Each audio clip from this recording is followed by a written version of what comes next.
Your brand new iPhone deserves the best protection, and the iLune 3-Pack Screen Protector plus 3-Pack Camera Lens Protector has you covered. Don't take risks with your iPhone. Click the link in the video description to shop now on Amazon. Brits warned, "Don't come, we don't need you," by furious Spain anti-tourism activists, as they vow worst summer ever. RAGHING anti-tourist zealots have warned Brit tourists not to come to Spain as they prepare to launch protests against mass tourism. Protesters have threatened to take over the streets and warned travelers heading to the sunny holiday hotspots to stay at home instead.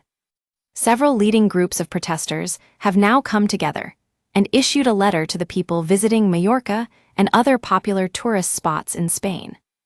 In the letter, they explained how tourists, including Brits, are the source of their serious problems like quality of life and environmental degradation. The letter read, "Enough, stay home, we do not need more tourists. In fact, you are the source of our problem. Do not come." Local residents across the board feel pushed out by mass tourism and are concerned about the preservation of their beaches or beauty spots. Reasons for the protests include issues of overcrowding, housing, protecting the environment, congestion, and resource allocation.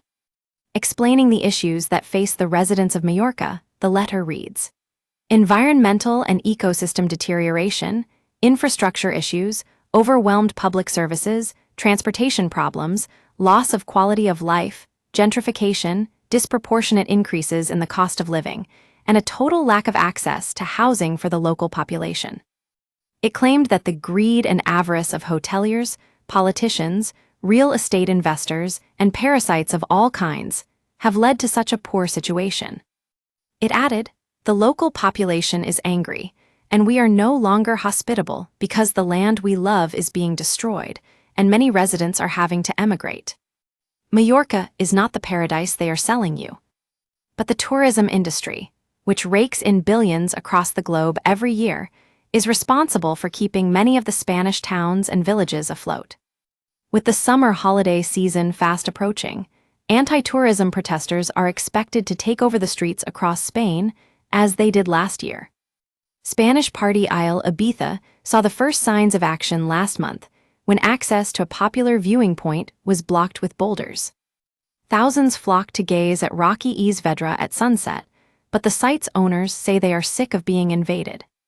Shocking video footage posted online appeared to show vandals pouring flammable liquid on the ground, and then setting fire to around 20 rental vehicles in the southern Tenerife resort of Costa Adege. They put up a sign which reads, "Private property, restricted access." A wave of anti-tourism protests erupted across multiple Spanish holiday hotspots as locals called for an end to low-quality tourism. Residents complain of shameful acts by tourists, such as the display of nudity and frequent violent brawls after getting drunk. Locals say they cannot afford to buy a home and blame the government for allowing holiday rentals and accommodation construction to drive up housing costs. Last year, demonstrators flocked to Majorcan beaches to display locals' discontent with holidaymakers and mass tourism.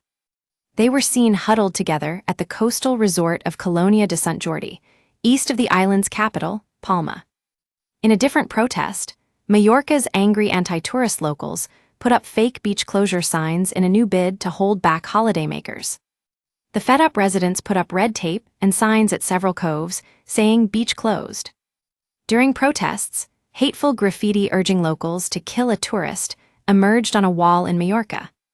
Politicians in the Spanish holiday island condemned the bitter act by anti-tourist vandals, calling the behavior totally unjustified.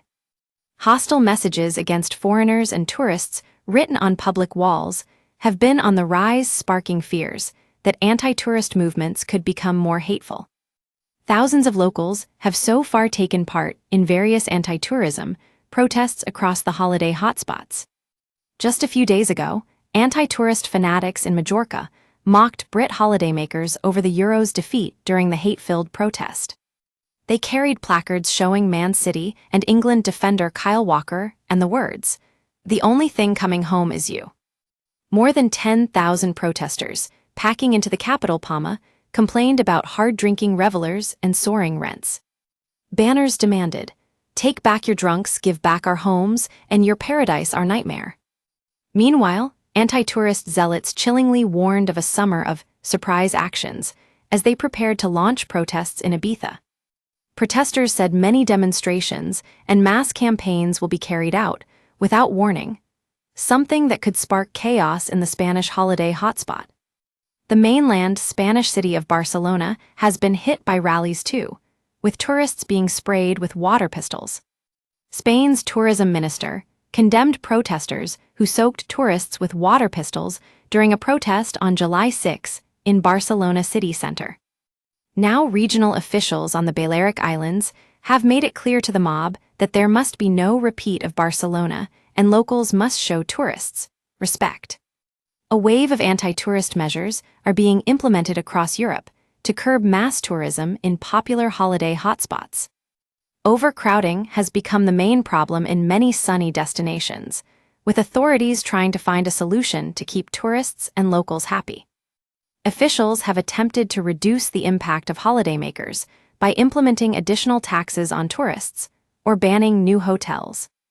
Earlier this year, Venice became the first city in the world to charge an entry fee for holidaymakers after it started charging day trippers €5, £4.30, if visiting the historical Italian center. It was followed by an area in Barcelona, which resorted to removing a well-used bus route from Apple and Google Maps to stop crowds of tourists from using the bus. Meanwhile, San Sebastián in the north of Spain limited the maximum number of people on guided visits to 25 to avoid congestion, noise, nuisance, and overcrowding. The city has already banned the construction of new hotels. The Spanish government has allowed restaurants to charge customers more for sitting in the shade in Andalusia. Benidorm has introduced time restrictions, as swimming in the sea between midnight and 7 a.m. could cost a whopping £1,000. The Canary Islands are also considering adopting measures to regulate the number of visitors and charge tourists a daily tax. Greece has already enforced a tourist tax during the high season from March to October, with visitors expected to pay from €1.86 to €4, £3.45 per night, depending on the booked accommodation. Officials in Santiago de Compostela in Galicia want to introduce a fee for travelers to remind people to be courteous during their trips.